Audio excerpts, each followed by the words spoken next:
merci de vous être rendu disponible cet après-midi.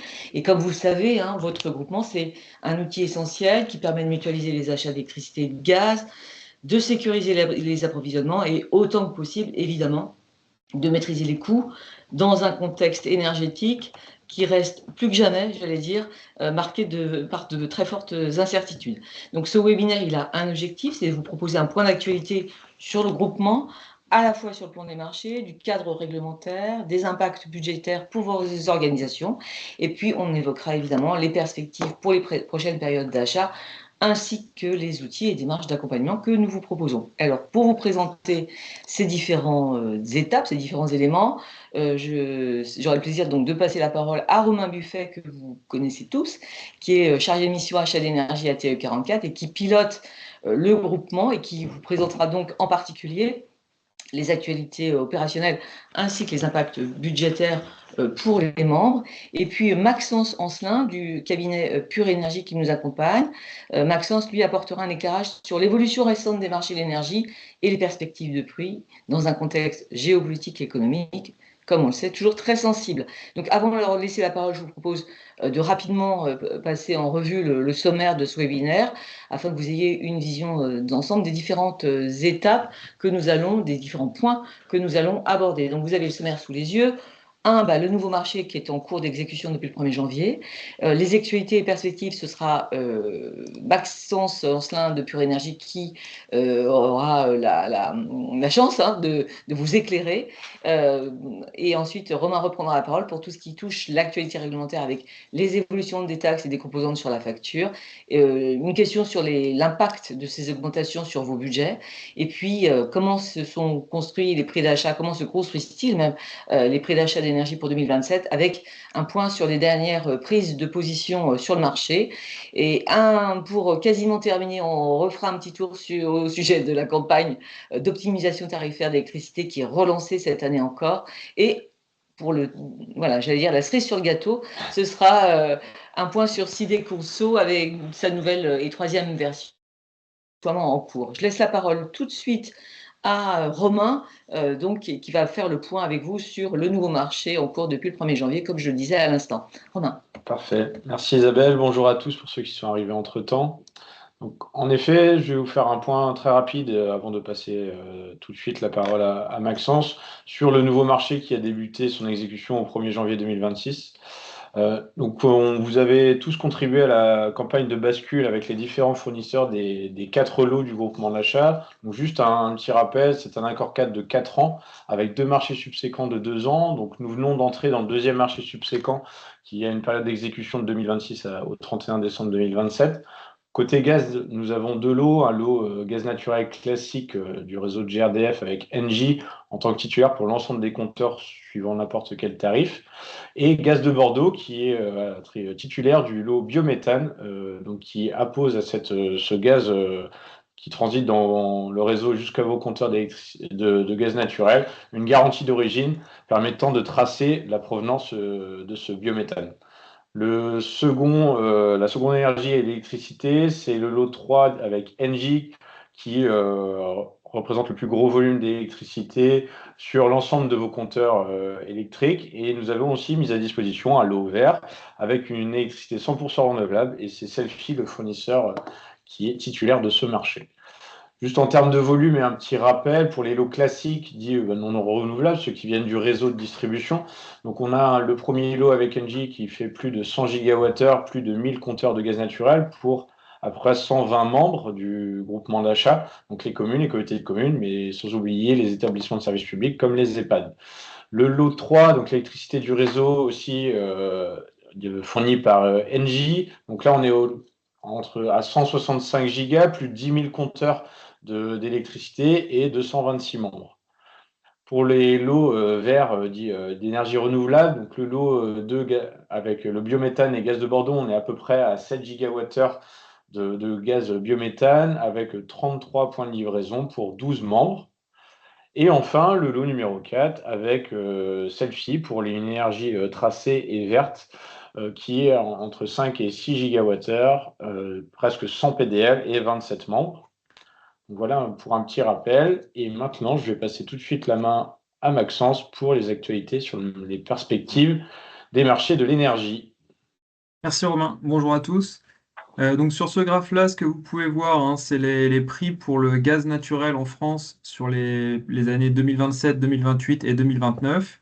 Donc pour avoir quelques repères en termes de niveau de prix sur l'année écoulée, le prix moyen depuis mars 2025 pour la livraison en 2027 est de 28 euros du mégawattheure. Donc ce que vous pouvez voir sur cette slide-là, c'est les éléments qui au cours de la dernière année ont pu faire varier le marché. Donc c'est intéressant puisque ça donne un peu les éléments qui peuvent justement amener le marché à évoluer, et puis de comprendre un peu pourquoi le prix est arrivé à ce niveau-là. Donc ce que vous voyez, c'est que sur le début d'année 2025, des éléments comme les niveaux de stockage que l'on peut avoir en France ou des décisions aux États-Unis de la part de l'administration Trump sur les droits de douane ont pu avoir des impacts sur les prix.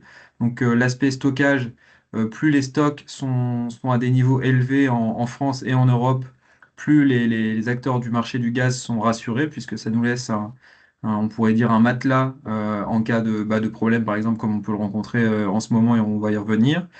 Ensuite, l'aspect droit de douane, ça peut avoir un impact parce que dans un monde où l'économie a une place importante, si les échanges commerciaux sont moins importants, il peut y avoir des ralentissements économiques. Et lors des ralentissements économiques, généralement, la demande et la consommation est plutôt en baisse, ce qui a plutôt un impact baissier sur les prix de marché. Donc, vous avez d'autres éléments, hein, et vous voyez, hein, que la situation du détroit d'Ormuz était une situation qui a déjà donné lieu à des hausses, hein, sur le marché. Donc là, on voit que lors de l'été 2025, les marchés avaient déjà un petit peu rebondi sur fond de crainte du blocage du détroit d'Ormuz, notamment lorsque la situation entre Israël et l'Iran avait déjà montré quelques premiers signes de tension. Et donc ensuite, hein, vous voyez que le marché aussi peut réagir à des éléments comme la demande asiatique, hein, puisque l'Asie est le premier importateur de gaz naturel liquéfié dans le monde. Et donc, évidemment, quand la demande en Asie évolue, ça peut avoir un impact sur nos prix en Europe, puisque même si les fournisseurs ne sont pas forcément les mêmes, hein, donc quand je parle de fournisseurs, ça peut être le Qatar, les États-Unis ou l'Australie, hein, les trois plus principaux producteurs de GNL. Finalement, dans un monde qui aujourd'hui, hein, est interconnecté, et donc on ne dépend plus par exemple, du gaz, du tuyau, hein, qui nous alimentait avec la Russie, hein. Maintenant, on dépend vraiment d'un gaz qui est mondialisé, qui s'échange à travers des méthaniers. Donc, les bateaux peuvent aussi bien aller en Europe qu'en Asie, et c'est ce qui fait que le prix aujourd'hui européen peut réagir à des événements qui peuvent se passer en Asie, en Amérique du Sud, en Amérique du Nord. Donc, c'est aussi des éléments à suivre. Et vous voyez que, donc là, je vous parle de la demande, mais du point de vue de la production, ça a aussi un impact. Et donc là, les prix de marché sur le gaz ont baissé ces dernières semaines, voire presque ces derniers mois, parce que les États-Unis ont augmenté sensiblement leur production et comptent continuer de le faire sur les prochaines années, hein. On parle d'une vague de GNL jusque 2030. Et donc c'est dans ce cadre-là que les prix de marché ont quand même sensiblement baissé ces derniers temps. Et donc là, évidemment, bon, bah, vous l'avez tous vu, hein, avec les tensions en Iran, enfin au Moyen-Orient, donc, bah, le début de la guerre au Moyen-Orient, les prix ont réagi. Alors seul l'avenir nous dira si les prix ont surréagi ou pas. Mais on a eu une réaction de marché qui nous a fait revenir au prix de juin-juillet 2025 lors des premières craintes sur le détroit d'Ormuz. Donc bon, voilà, le message de tout ça, hein, c'est de voir que le marché du gaz est mondialisé. Sur l'électricité, c'est un petit peu différent, hein, vous le voyez. Donc pour avoir quelques repères, le prix moyen pour 2027, depuis mars 2025, est à 57 euros du mégawattheure. Donc là, ce que vous voyez, c'est que la courbe du gaz et de l'électricité n'a pas la même forme. Contrairement aux années précédentes, on pouvait avoir une corrélation. Là, on voit que le prix de l'électricité réagit quand même finalement assez peu au prix du gaz. Et donc, la raison principale à ça, c'est qu'aujourd'hui, en France, hein, sur le marché de l'électricité, on a une surabondance de l'offre, c'est-à-dire qu'il y a une production très importante de nucléaire, renouvelable, et donc, ce qui fait que le nombre d'heures dans l'année où on a besoin d'utiliser le gaz pour équilibrer le réseau, c'est sensiblement réduit. Et juste à titre indicatif, en 2023, on était à plus de 10%. En 2023-2024, on était à plus de 10% d'usage du gaz dans le mix français. Aujourd'hui, on est à moins de 4%. Et donc ça permet d'avoir justement ce prix de l'électricité qui est quasiment décorrélé du prix du gaz, contrairement à la crise de 2022, où là, on avait peut-être 15-20% de gaz dans le mix énergétique, ce qui voulait dire qu'à chaque heure de l'année, quasiment, on utilisait du gaz pour équilibrer le réseau. Et donc, juste pour avoir les principaux drivers, hein, vous le voyez, enfin les principaux éléments qui peuvent impacter le marché, vous voyez que ce qui a pu faire réagir le marché à la hausse, c'est les craintes de problèmes sur le nucléaire, hein. Donc là, ce qui est indiqué en crainte de corrosion sous contrainte sur deux centrales, c'est des craintes de maintenance sur les centrales nucléaires et donc potentiellement une production nucléaire plus faible. Donc qui s'est rapidement, EDF a rapidement été rassurant sur ce point-là. Et depuis, c'est quand même plutôt des éléments baissiers qui ont été apportés par le marché. Donc le premier point, c'est en 2025, on a eu des records d'exportation. Euh, 2024 était déjà un record, 2025 a franchi un nouveau record. Donc ça veut dire qu'on produit beaucoup d'électricité qu'on est pour la France, mais qu'on est aussi même capable d'approvisionner nos voisins qui, eux, bah, ont justement cette production à partir du gaz et dès qu'ils peuvent, importent de l'électricité française pour payer moins cher. Et de l'autre côté, donc du côté de donc là, ce que vous voyez, hein, c'est que la production est très forte. Du côté de la demande, donc de la consommation, RTE a communiqué sur la fin d'année 2025 sur une demande qui est bien plus faible que ce qui pouvait être projeté depuis 2023. C'est-à-dire qu'en 2023, on s'attendait à ce que la société s'électrifie beaucoup plus, que l'industrie s'électrifie beaucoup plus, que l'activité de data center prenne plus de place. Et on se rend compte aujourd'hui que même le scénario le moins optimiste de 2023 n'a pas été atteint et qu'on est dans une situation où jusqu'au moins 2028-2029, ce qu'indiquent RTE et EDF, pardon, que au moins jusqu'à cette période-là, la demande ne devrait pas augmenter ou bien si elle augmente, c'est de manière très faible. Donc, alors là, vous voyez que le début de la guerre en Iran a eu un impact sur l'électricité, mais qui n'a rien à voir avec ce qu'on a pu voir avec ce qu'on a sur le gaz. Et donc, on est quand même relativement bien protégé par la production nucléaire et renouvelable en France, par cette surcapacité, qui fait que finalement, l'impact du gaz est très faible. Et donc, le message dans tout ça, hein, c'est que les fondamentaux sur le marché de l'électricité restent quand même très orientés à la baisse, malgré le début de la guerre en Iran, parce qu'on a une décorrélation avec le gaz depuis maintenant plusieurs mois. Voilà, et donc par rapport justement à cette situation sur le détroit d'Ormuz, donc la situation en Iran et donc le détroit d'Ormuz qui est un point de passage essentiel pour le Qatar et les pays du Golfe qui produisent du pétrole. Donc pour pouvoir sortir hein, finalement leur gaz et leur pétrole, hein, ils ont besoin de passer par le détroit d'Ormuz. Donc à partir du moment où ce détroit est bloqué, bah, les ressources sont bloquées finalement dans le Golfe et ne peuvent pas être exportées vers les autres continents. Donc là, les différents scénarios, enfin les différents scénarios, finalement il y a deux scénarios, hein. Il y a un scénario bas, un scénario haut, hein, si on simplifie. Les acteurs de marché, hein, je vous l'indique tout de suite, mais les acteurs de marché sont plutôt aujourd'hui, ont plutôt tendance à dire qu'il y a la probabilité que le scénario bas se réalise est plus forte. Donc un scénario bas, ça serait un retour progressif à la normale dans les prochaines semaines et dans les prochains mois, un retour à la normale sur la partie stockage pour pouvoir attaquer l'hiver prochain de manière sereine, c'est-à-dire avec des niveaux de stock au moins à 90%, des niveaux de stock de gaz, hein, et bien sûr. Et puis, en plus de ça, hein, alors notamment l'Asie, mais aussi l'Europe a la possibilité de le faire. Il y a un recours possible aux énergies alternatives comme le charbon pour dépendre un petit peu moins du gaz sur ces périodes de tension potentielle. Et donc, un scénario bas voilà, serait une sortie du conflit, en tout cas un déblocage du détroit d'Ormuz dans les prochaines semaines. Et le scénario haut, bah, vous l'imaginez, hein, c'est en cas de fermeture prolongée du détroit d'Ormuz. Et donc là, on aurait dans tout ça, ce qui est important de retenir plutôt que les chiffres, hein, c'est d'avoir en tête qu'on aurait 20% à peu près de l'offre mondiale, 15 à 20% de l'offre mondiale qui serait bloquée. Donc on aurait 15 à 20% de l'offre en moins. Et même si le gaz qatari, hein, vous l'avez sûrement peut-être entendu, mais le gaz qatari part plutôt en Asie, comme on est dans un marché mondialisé, comme je vais pu vous l'expliquer sur la première slide, eh ben, ça aurait quand même un impact sur l'Europe. Et donc, ces 15-20% d'offres en moins impacteraient l'ensemble enfin, le monde entier, puisque c'est un marché interconnecté. Et donc, les prix pourraient aller dans ce cadre-là jusqu'à 90, voire 100 euros du mégawattheure. Alors, pas au niveau des pics de 2022, mais quand même proche de la moyenne de marché de 2022 en cas d'une fermeture prolongée du détroit d'Ormuz. Donc voilà. Et donc par rapport aux perspectives de prix, hein, là aujourd'hui, donc la moyenne, je vous l'ai indiqué, de mars 2025 à février 2026 était à 28 euros du mégawattheure. Les prix ont rebondi, on était autour des 31-32 euros du mégawattheure, hein, sur les derniers jours. Donc dans le cas du scénario bas que je vous ai présenté juste avant, le potentiel de baisse, ce serait un retour progressif à la normale autour des 25 euros du mégawattheure, ce que les acteurs de marché aujourd'hui privilégie comme scénario.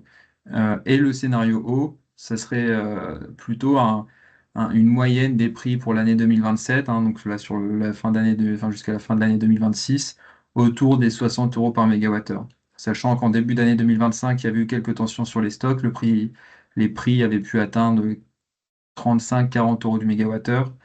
Donc ça serait au-delà des plus hauts des derniers mois, des dernières années même.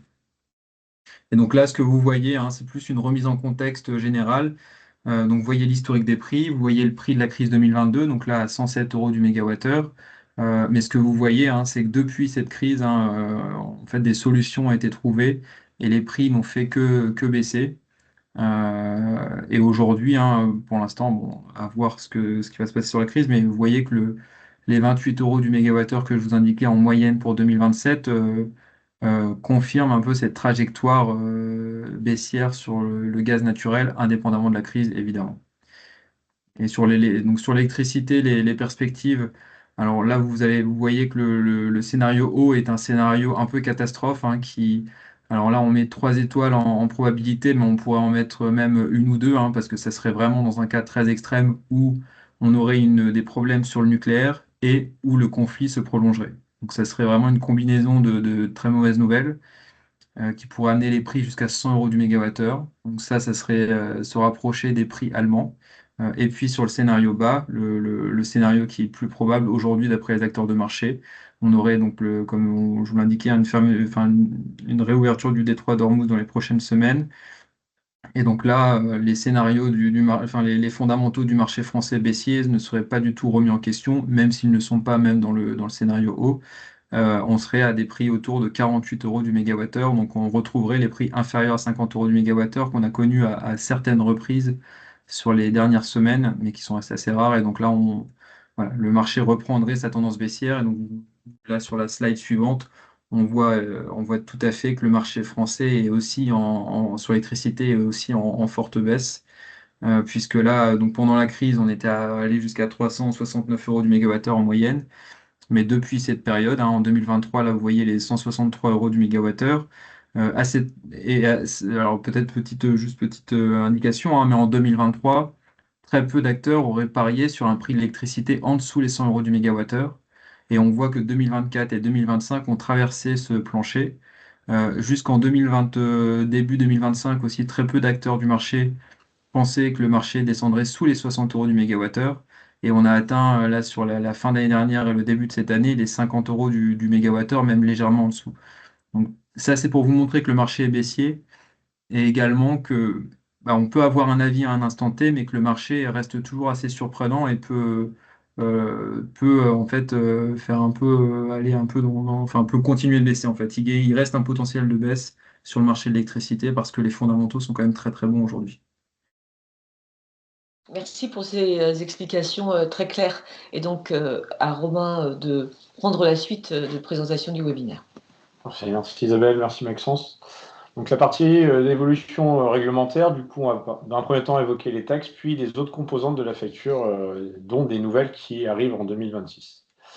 Juste un petit rappel rapide, une facture de gaz naturel, ici, en fait, elle est composée en 3 parties. Une partie consommation, où vous allez retrouver la molécule de gaz, négociée via le groupement d'achat avec les fournisseurs, ici Engie. Une partie C2E, on y reviendra, et une nouvelle ligne sur les CPB, les certificats de production de biogaz, qu'on expliquera tout à l'heure. Vous avez la partie acheminement, qui nous permet d'utiliser le réseau de GRDF.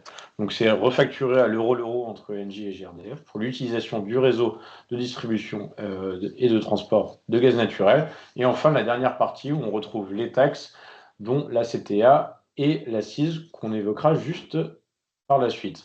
En électricité, c'est structuré de la même manière, mis à part que nous avons une autre composante qu'on évoquera aussi dans les évolutions réglementaires à venir en 2026 sur le marché de capacité, sachant que pour rappel, l'acheminement est lui géré par Enedis. Donc, un calendrier global avant d'aller sur le détail au niveau de chaque évolution réglementaire sur la partie facturation.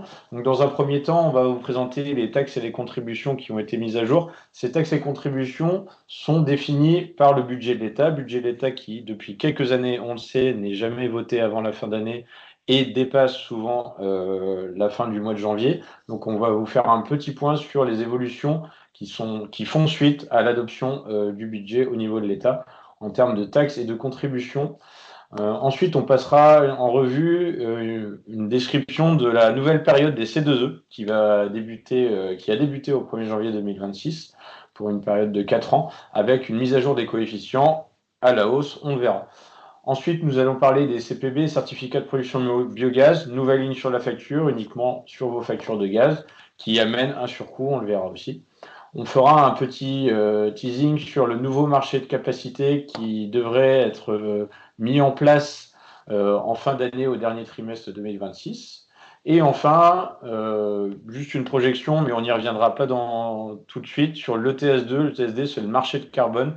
Et au niveau européen, et du coup répercuté en France, l'idée, ce serait de taxer l'émission de carbone, mais pas uniquement des transports comme aujourd'hui et des industries, mais passer aussi au niveau des résidentiels et des collectivités. Je pense qu'on y reviendra dans un autre webinaire, mais il faut avoir en tête que d'autres réglementations, et du coup, les Legos des taxes sur l'ensemble de vos factures sont en train de s'empiler un à un.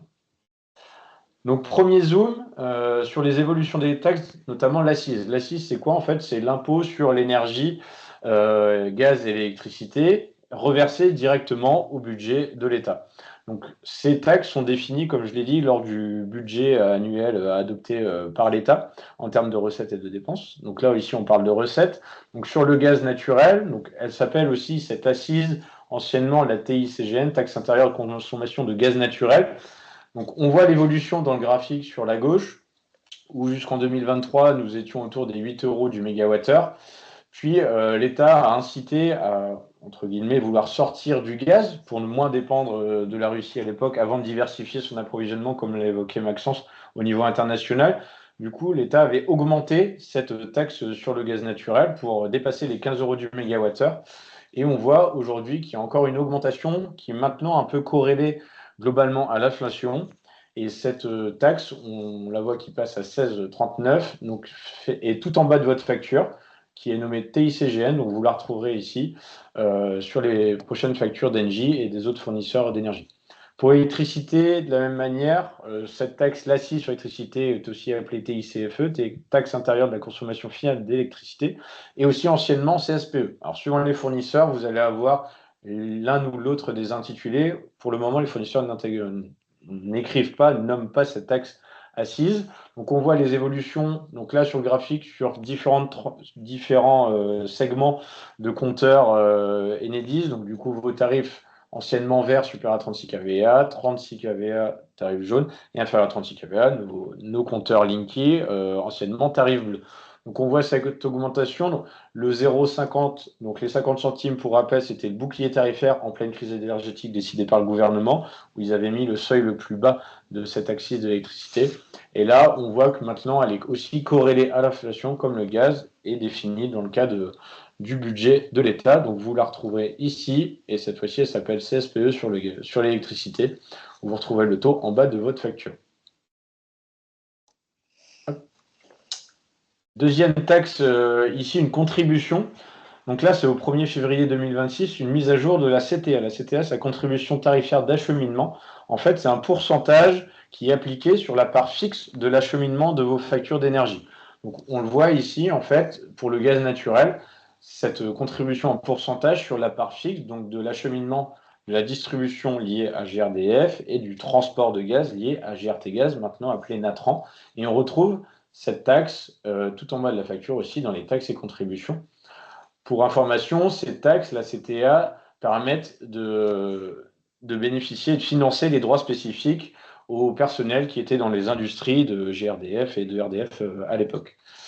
Donc en gaz, pas de baisse, puisque l'idée, comme un peu sur l'assise, c'est sortir et de baisser la consommation de gaz naturel pour plutôt électrifier nos usages, et du coup, l'État n'incitait pas de baisser cette CTA. À l'inverse de l'électricité, où l'État a décidé de mettre le seuil le plus bas possible défini dans la loi de cette CTA, et du coup, ce seuil de CTA en pourcentage est passé de presque 22% à 15%. Et on le voit matérialisé sur la facture. Cette CTA est l'addition des 3 composantes fixes du TURB, donc du coup de l'acheminement d'électricité, les composantes de comptage, de soutirage et de gestion. Donc on retrouve l'addition de ces 3 composantes en euros affectées de ce pourcentage de CTA pour définir un montant en face sur votre facture d'électricité. Ensuite, sur la partie consommation, donc si on se rappelle sur les factures, donc il y a les 3 piliers, il y a consommation, acheminement et taxes. Donc là, en fait, on l'évoquait tout à l'heure dans la présentation d'une facture de gaz naturel, où 50% de la facture vient de la consommation. Il y a une nouvelle ligne qui a été mise en place, et c'est du franco-français, c'est pas lié au droit européen, c'est les certificats de production biogaz. C'est un nouveau mécanisme pour soutenir la filière de production de biogaz. Et en fait, les fournisseurs sont acteurs obligés et doivent intégrer un minimum de volume dans leur approvisionnement de gaz naturel. Et pour le coup, l'État a défini des pénalités, un quota en euros par CPB par mégawattheure. Et pour ce premier lancement, vu qu'il n'y avait pas beaucoup de production de biogaz, du coup les fournisseurs ne pouvaient pas acheter tant de biogaz que ça pour répondre à l'obligation de l'État, il y avait des plafonds de pénalité, donc on voit à l'écran 2026, 27 et 28. Et du coup, tous les fournisseurs, même ceux qui avaient du biogaz, se sont mis à la pénalité. Donc on retrouve entre une facture 2025 avec 3 composantes, la molécule de gaz et les 2 typologies de C2E, on retrouve cette contribution CPB à la pénalité aux 0,0041 euros du mégawattheure. Donc ici, sur la facture, c'est en kilowatts. Et enfin, toujours sur la partie consommation, donc 50% de notre facture aussi en électricité maintenant. Donc c'est en novembre 2026, va être mis en place un nouveau mécanisme de capacité. Pour rappel, le mécanisme de capacité, il a été mis en place en 2017. L'idée de ce mécanisme, c'est de sécuriser l'approvisionnement électrique français en ayant une valorisation en fait, de la capacité de production et d'effacement de producteurs ou de consommateurs. Donc, on est valorisé en tant que producteur, soit d'énergie renouvelable, de nucléaire ou d'hydraulique, et on est rémunéré en termes d'effacement quand nous, consommateurs, on efface notre consommation, donc on réduit notre puissance d'appel au réseau à des moments de pointe au niveau des moments tendus en hiver sur l'électricité, sur le réseau global français. Donc ça, pour rappel, ce mécanisme de capacité, vous l'avez sur les factures depuis 2017, vous l'avez sur vos BPU, et on le voit ici en bas à droite. Après la consommation, l'électron et les C2E, nous avons cette obligation de capacité. Donc, quel impact sur le budget des collectivités et des membres du groupement?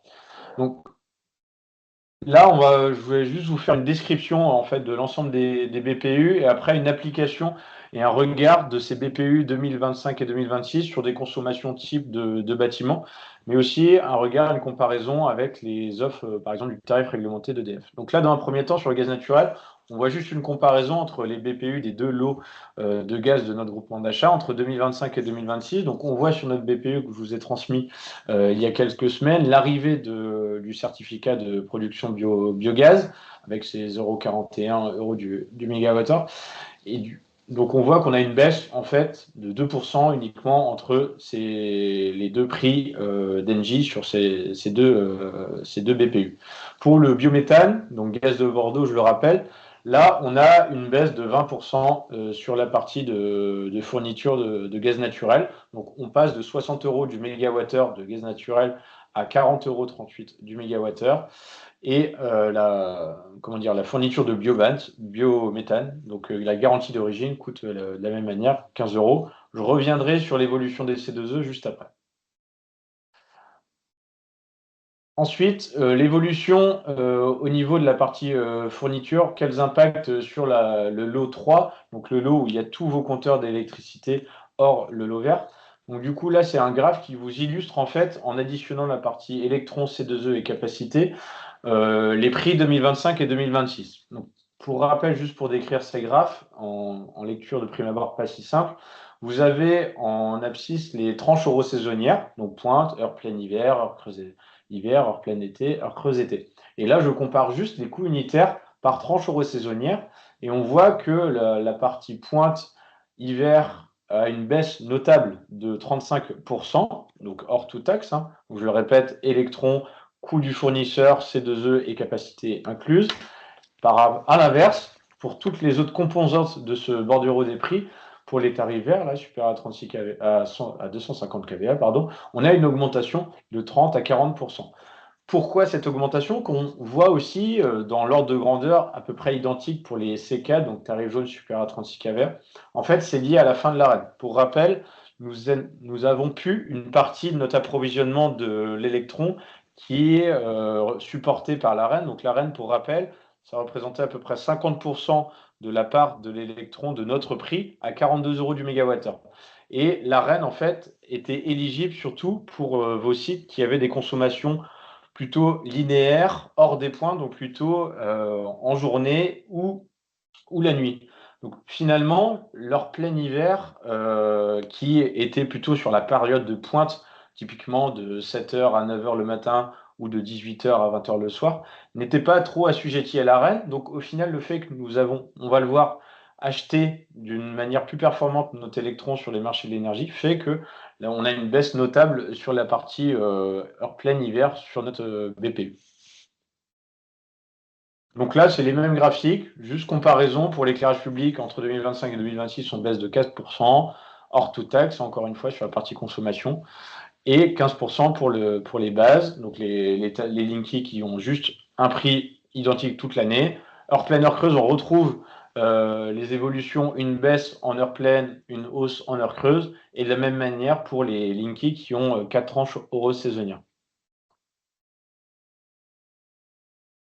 Une comparaison en fait, l'année dernière, l'État avait décidé de remettre les tarifs réglementés de vente supérieurs à 36 kVA disponibles pour des collectivités éligibles. Sont éligibles que les collectivités qui ont moins de 10 ETP et des recettes inférieures à 2 millions d'euros. Mais cela n'empêche que le TRV reste un reflet du marché, puisque c'est la moyenne des prix, avec un calcul un peu plus élaboré que ça, mais il faut se mettre en tête que le TRV, c'est la moyenne des prix de l'électricité sur les 24 derniers mois. On voit du coup que le groupement d'achat du TE44 reste performant par rapport à ce que peut proposer EDF via son tarif réglementé de vente. Donc ici, pour les offres supérieures à 36 kVA ou supérieures à 250 kVA comme les tarifs verts. Donc voilà, sensiblement 30 à 40% sur les heures plein hiver, là où on consomme le plus notamment, donc potentiellement de plus grosses économies. Même graphique, même comparaison entre le prix du tarif réglementé de vente pour les tarifs inférieurs à 36 kVA, donc avec vos Linky, et les coûts 2026 du TE44 dans le cadre du groupement. Donc on voit qu'on est en baisse partout, mis à part sur l'éclairage public où on est à 1 € près à peu près. Et là, pour vous, voilà, ces chiffres, on comprend les pourcentages, on comprend les baisses, etc. Mais c'est intéressant pour vous, collectivités comme pour les établissements de services publics, c'est de se dire, mais derrière moi, qu'est-ce que sera mon gain entre le prix 2025 et le prix 2026 avec le groupement d'achat du TE44. Donc là, je vous fais un exemple avec les BPU d'Engie, donc pour le lot numéro 3, avec le mix énergétique français, entre 2025 et 2026.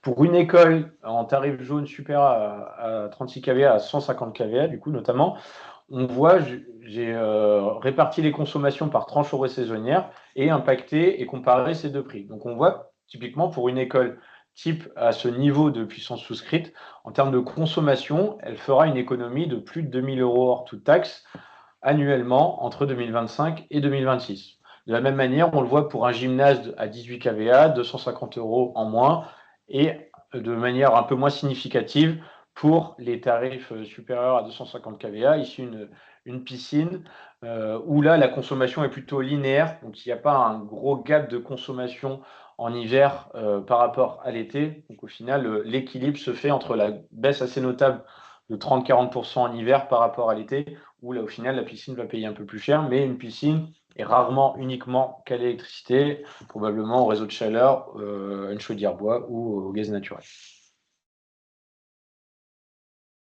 Donc en termes de budget, comme chaque webinaire est toujours disponible dans le guide d'exécution du marché qu'on met à jour régulièrement à chaque prise de position sur le marché, qu'on verra tout à l'heure, là vous pouvez vous projeter avec une baisse de 5% sur votre budget 2027 par rapport au budget 2026. Donc aujourd'hui, et je l'avais communiqué l'année dernière, on était plutôt à stagner, donc 0 plus 2% entre 2025 et 2026. Là, on aurait une tendance baissière, puisqu'on va acheter la molécule de gaz un peu plus faible, on le verra juste après.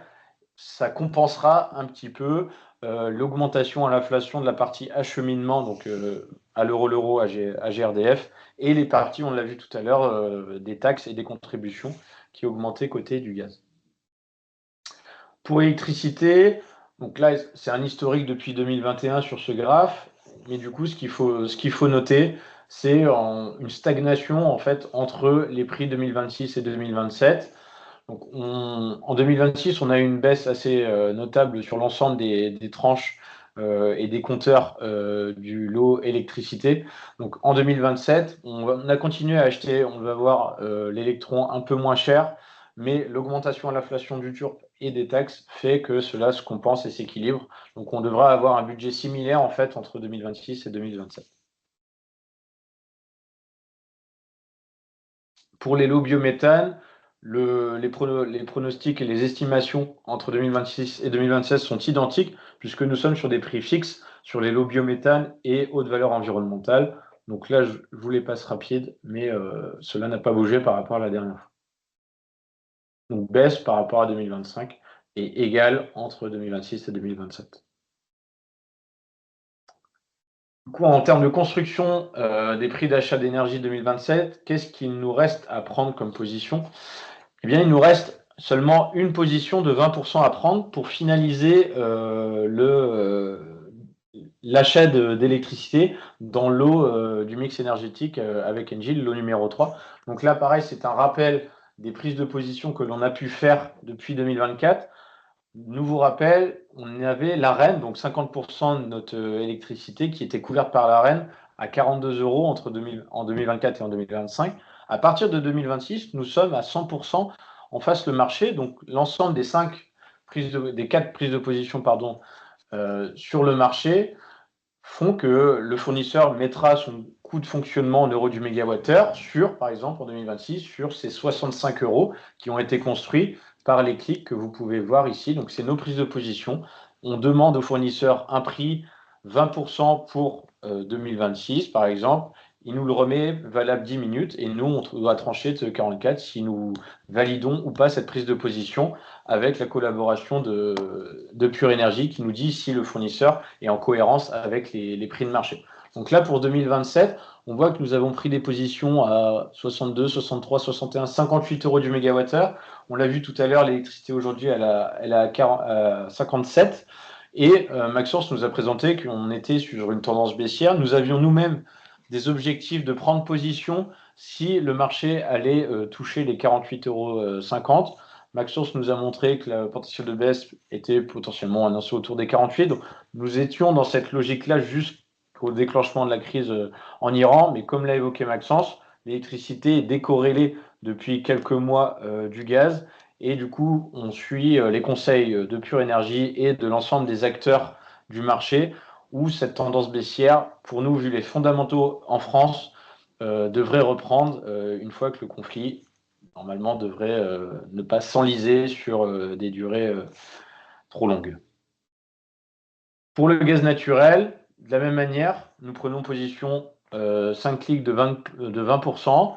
Aujourd'hui, il nous reste aussi 20% à fixer pour avoir 100% de notre prix de la molécule de gaz 2027, sur laquelle Engie va poser encore une nouvelle fois son coût de fonctionnement qu'ils ont défini lors de la remise des offres du marché, autour de 8 euros du mégawattheure.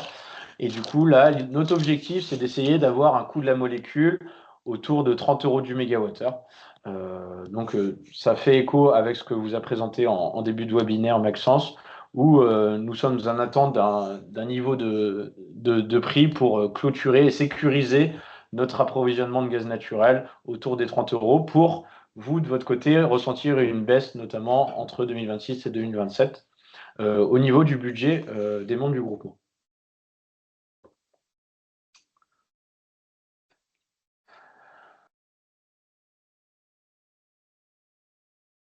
Position, une autre manière de faire des économies pour l'ensemble des membres du groupement d'achat, c'est d'avoir un contrat qui soit cohérent avec votre besoin. Donc, on le fait tous les ans, c'est une obligation que l'on indique dans le cadre du marché auprès des fournisseurs. C'est une clause d'exécution du marché où on demande aux fournisseurs titulaires de chacun des lots d'analyser sur les 12 derniers mois les puissances maximales atteintes de vos compteurs d'électricité et de proposer des ajustements de votre puissance souscrite, donc en euros par kVA, donc votre abonnement, entre guillemets, pour vos armoires éclairage public ou tous vos autres compteurs d'électricité. L'idée, c'est d'avoir un ajustement. Si vous faites un effort de rénovation sur une école qui était à 36 kVA, vous rénovez l'école qui appelle des puissances qui ne dépassent pas les 15 kVA, donc Engie, via l'optimisation tarifaire, vous proposera cette nouvelle puissance qui répond à votre besoin et l'exploitation du site en question sur lequel vous avez investi et amené un autre usage sur ce compteur. De la même manière, pour l'éclairage public, avec TE44, vous faites des campagnes de relamping, donc changement de luminaire pour passer par exemple en LED. C'est très important d'accompagner le changement terrain et du coup technique en termes de matériel avec une adaptation de sa puissance souscrite et du coup de la puissance maximale de demande de l'armoire sur son usage en mode normal. Donc juste un petit rappel sur la campagne 2025, donc avril 2025 pour l'éclairage public. Donc nous avions à l'échelle du groupement d'achat économisé 22 000 euros sur les 57 possibles. Donc il n'y a encore pas forcément des validations de l'ensemble des membres. Je vous conseille vivement à bien prendre en compte les campagnes d'optimisation tarifaire, surtout sur l'éclairage public où il y a vraiment zéro risque puisque l'éclairage public ne peut pas disjoncter. Enedis a chanté le Linky, donc si jamais vous soutirez plus que votre abonnement, il n'y aura pas ni de pénalité ni de disjonction. Donc vraiment, il y a zéro risque pour l'éclairage public, donc je vous incite, l'ensemble des membres, donc là on voit qu'il n'y en a eu que 32 sur 77 consultés, il faut vraiment prendre en considération cette campagne d'optimisation. Pour rappel, en éclairage public, un kVA d'écart, donc 1 kW d'écart entre 3 et 2, c'est 90 euros par an d'économie. Donc ça peut très vite, si on a 10, 20, 30 armoires optimisables, avoir une belle économie sur le budget annuel de la collectivité. Pour le lot 3, toujours hors éclairage public. Donc là, du coup, c'est tous les autres compteurs. Donc ça va être les tarifs bleus en heure creuse, en heure pleine, en base, les tarifs jaunes supérieurs à 36 kVA, les tarifs verts supérieurs à 250 kVA. Là, à l'échelle du groupement, on était à peu près à 220 000 euros d'économie sur les 540 estimés. Il y a eu plus de 700 points de livraison qui ont été validés et 98 membres ont répondu présent sur les propositions d'Engie. Donc il y a encore une progression à avoir sur le taux de réponse. De la même manière, pour ces autres typologies de compteurs supérieurs à 36 kVA, pas de disjonction. Si vous dépassez votre puissance souscrite quelques heures dans l'année, c'est 12 euros de l'ordre des dépassements. Des fois, il vaut mieux avoir, par exemple, sur sa salle de sport, un abonnement donc en kVA à 53 kVA et peut-être lors de la fête municipale soutirer 80, 90 kVA pendant 3 jours, quitte à payer un petit peu de pénalité en nombre d'heures fois 12 euros. Mais tout le reste de l'année, vous allez être à un abonnement qui correspond à votre besoin annuel et pas exceptionnel sur 2-3 jours. Et je vois les questions, sous quelle forme le fournisseur nous propose ces optimisations. Nous allons vous communiquer le calendrier avec Engie et Engie vous mettra à disposition via une plateforme. Vous pouvez vous connecter via l'espace client Billy d'Engie pour faire votre campagne d'optimisation. Donc vous aurez juste à naviguer dans l'espace client. On vous remettra un tutoriel où vous aurez en final vos points de livraison optimisables, votre puissance souscrite actuelle, la nouvelle puissance proposée, les gains estimés et la position que vous devrez prendre. Tac, tac. Et pour la dernière question, je répondrai juste après. Pour finir sur ce sujet-là, la campagne, donc comme je l'ai dit, on prend le même calendrier que 2025. Pourquoi? En fait, vous pouvez modifier vos puissances souscrites que tous les 12 mois. Si vous modifiez, vous faites ce qu'Enedis appelle un effet yo-yo, vous allez être pénalisé à une 50aine d'euros le fait d'avoir augmenté la puissance souscrite de votre école pour compenser une augmentation anticipée et retourner à son niveau initial. Enedis vous le pénalise pour éviter des coûts de gestion et une perte de données au niveau de la puissance souscrite. Donc c'est pour ça on s'est recalqué en fait sur le calendrier de l'année dernière. Donc avril 2026, on revient vers vous avec l'ensemble des points de livraison éclairage public optimisables. Au 1er août, pour rappel, Enedis met à jour son tarif d'utilisation du réseau public d'électricité, donc met à jour les coûts de ce TURB. Donc les coûts qui sont mis à jour, ça va être les pénalités. Je l'ai évoqué, c'était 12 € l'heure de dépassement, possiblement elle peut passer à 13. Et ça va être tous les coûts qui sont liés aux composantes de gestion, de soutirage et en euros par kVA. Du coup, c'est typiquement les coûts que l'on optimise via ces campagnes d'optimisation. Et enfin, en septembre 2026, donc fin août, début septembre, nous allons pareil revenir vers vous avec l'ensemble de vos compteurs optimisables hors éclairage public. Toute cette procédure, nous, on se charge de contrôler et de valider les propositions d'optimisation d'Engie, même si Engie, comme nous, se base sur les données d'Enedis, il se peut qu'il y ait des erreurs ou des ajustements. Typiquement, avec Engie, on définit des seuils d'optimisation avec des gains. Pour gagner 3-4 euros, ça ne sert à rien de faire une démarche et de vous mobiliser du temps pour vous, dans le membre du groupement d'achat, pour valider une optimisation de 10-20 euros. Donc on met généralement des seuils et on se met d'accord sur la quantité des points de livraison à vous proposer et sur le seuil minimal de gain annuel à vous proposer aussi. Donc je prends la question avant de finaliser par le déploiement de Sidéconso. Par anticipation, à quel moment prendrez-vous première position en 2028? Alors, très bonne question. Là, on le voyait tout à l'heure en introduction, nous sommes dans un accord cadre qui nous emmène jusqu'au 31 décembre 2027. Nous sommes en train de rédiger le nouvel accord cadre pour potentiellement le publier en fin d'année 2026, ce qui nous permettra d'avoir un fournisseur tout début 2027 pour prendre des positions 2028, courant 2027.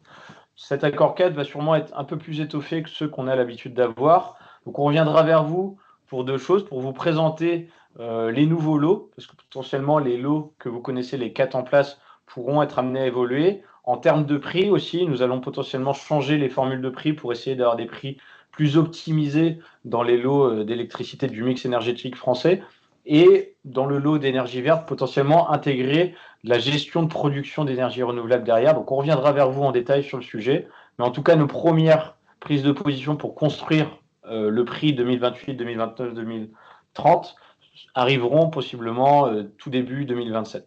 Donc on reviendra vers vous au courant de l'année 2026. Et enfin, pour finir, Sidéconso, un point sur le déploiement et les formations.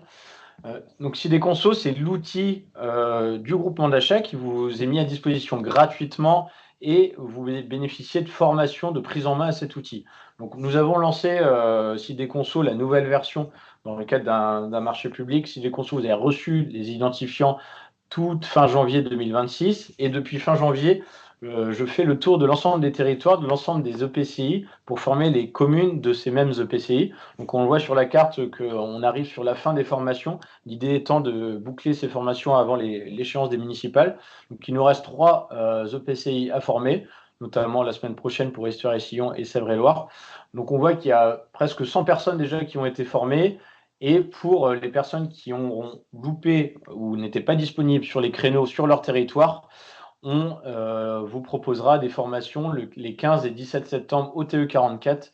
Donc je reviendrai vers vous donc, pour les invitations. Juste pour rappel, DeepKey, qui est l'ancienne version de CD Conso V2, nous arrêtons la connexion de récupération des données des fournisseurs et des gestionnaires de réseau GRDF et Enedis le 8 mars, dans le cadre du marché. En fait, le marché se clôture le 8 avril. Donc, entre le 8 mars et 8 avril, vous aurez encore accès à DeepKey, mais il n'y aura plus de données à jour. Et à partir du 8 avril, plus personne ne pourra se connecter, que ce soit nous en interne ou vous, utilisateurs des membres du groupement d'achat à DeepKey. Donc, je vous invite à passer sur Delta Conso Expert dès à présent, suite aux formations de prise en main. Dans tous les cas, d'ici la semaine prochaine ou l'autre, je reviendrai vers l'ensemble des utilisateurs pour vous refaire un petit point sur les évolutions qu'il y a pu avoir en fait entre fin janvier et aujourd'hui, puisque on est en amélioration continue avec notre prestataire qui, à l'inverse de DeepKey, est à l'écoute et nous suit en fait dans toutes nos demandes et requêtes d'optimisation, que ce soit pour l'utilisation des collectivités et des membres du groupement d'achat, mais aussi nous en interne, puisque DeepKey, CD Conso, donc Delta Conso Expert, est notre outil métier pour le suivi du groupement d'achat, mais aussi de la maîtrise de l'énergie et de tout le service transition énergétique du TE44. Effectivement, il y avait déjà des questions dans le chat sur les inscriptions aux différentes sessions qui restent, notamment de formation. Comment ça se passe, Romain? Eh bien, suite à la fin des formations la semaine prochaine, donc les 2 dernières, à Esteury-Sillon et Sèvres-et-Loire, je reviendrai vers l'ensemble des personnes déjà qui avaient manifesté via les questionnaires d'inscription dans vos territoires le souhait de participer aux formations de rattrapage. Donc, je recommuniquerai pour tous ceux qui ont signalé leur souhait de participer au rattrapage, mais aussi tous ceux qui n'ont pas pu être formés lors des sessions sur vos territoires. Très bien, merci. Y a-t-il d'autres questions ou cette réponse vous satisfait-elle? Pour Esteury-Sillon, je vois des questions. Je reviendrai vers vous, Madame Toxé et Madame Marchand, mais logiquement, elle a lieu la semaine prochaine. Il y avait une question sur les C2E. Oui, pour bénéficier de C2E pour des investissements, existe-t-il un site pour nous guider sur les démarches? Alors oui, les C2E, c'est un dispositif du gouvernement, donc vous pouvez aller au niveau sur le site, donc je pourrais le remettre dans le chat si vous souhaitez le lien vers le site du gouvernement. En fait, les C2E, vous pouvez en obtenir suivant pas mal d'investissements, de travaux d'investissement dans le cadre d'économie d'énergie, en changeant l'éclairage public, en modifiant une chaudière, en passant typiquement d'une chaudière fioul à une chaudière bois. Et d'ailleurs, on vous accompagne pour investir dans ces changements via notre dispositif communifère qui bénéficie pour le coup de C2E. Okay. Merci. D'autres questions ou des interventions orales, c'est toujours possible. Il reste 4 minutes en effet, donc soit vous pouvez poser des questions dans le chat, soit à l'oral en prenant la parole.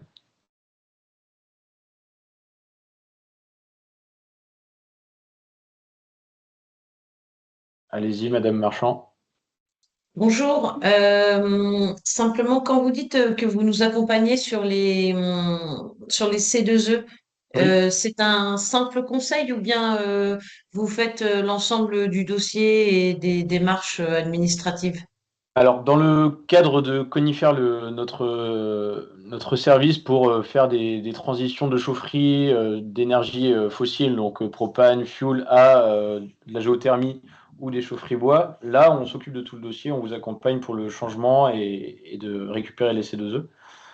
Après, pour d'autres sujets plus concrets, comme le calorifusage de vos réseaux de chauffage, pour l'isolation, etc., je n'ai pas l'info en tête, mais on peut vous accompagner, notamment si vous êtes adhérent au conseil en énergie partagée.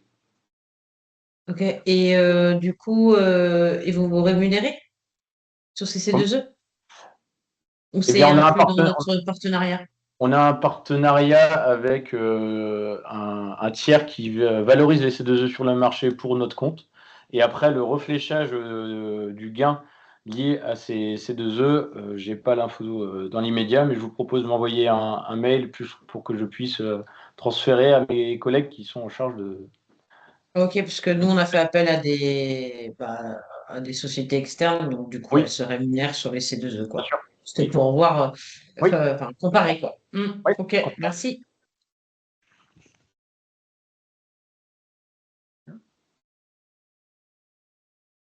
Ok, il reste 2 minutes. 2 minutes, oui.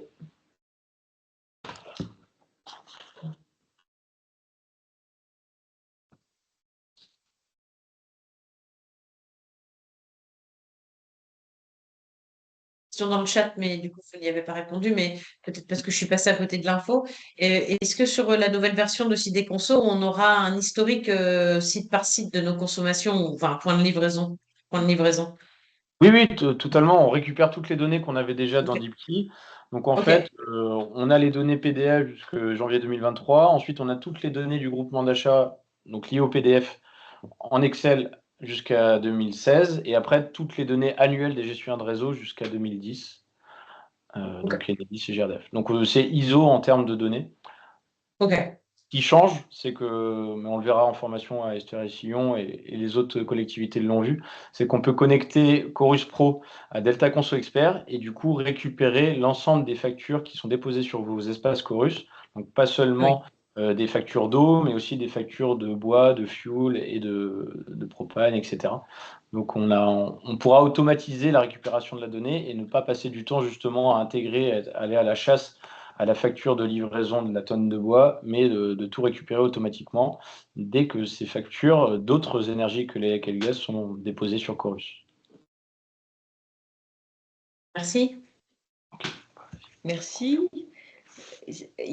Une petite dernière question, et Oui, puis on pourra oui, c'est clore ça. le webinaire. Alors, en effet, toutes les factures ne sont pas arrivées. Engie m'a communiqué que les factures devraient arriver le 6 mars en teasing. Donc, logiquement, vous devrez recevoir enfin les factures d'Engie Elec et Gaz demain sur vos espaces Chorus et à minima sur l'espace client. Donc, demain ou tout début de semaine prochaine, vous aurez enfin les factures qui vont clôturer l'année 2025, donc les 20 derniers jours de décembre, et démarrer la facturation de 2026 avec les nouveaux prix, du coup, avec les nouvelles composantes que je vous ai présentées en tout début de webinaire, sur toutes les composantes et les contributions, notamment sur le gaz avec le CPB qui est arrivé. Donc, vous allez voir les taux changer, notamment à partir du 1er février, sur tout ce qu'on vous a présenté en webinaire. Voilà, on vous transmet le support, Voilà. webinaire enregistré, mise à disposition en ligne sur notre site, et je vous renvoie l'ensemble des documents par mail dans la foulée du webinaire. Peut-être pas dès demain, mais en tout cas très prochainement. Il est 15 h. S'il n'y a pas d'autres questions, on va vous remercier, on va vous libérer, on va vous remercier de votre écoute, de vos questions.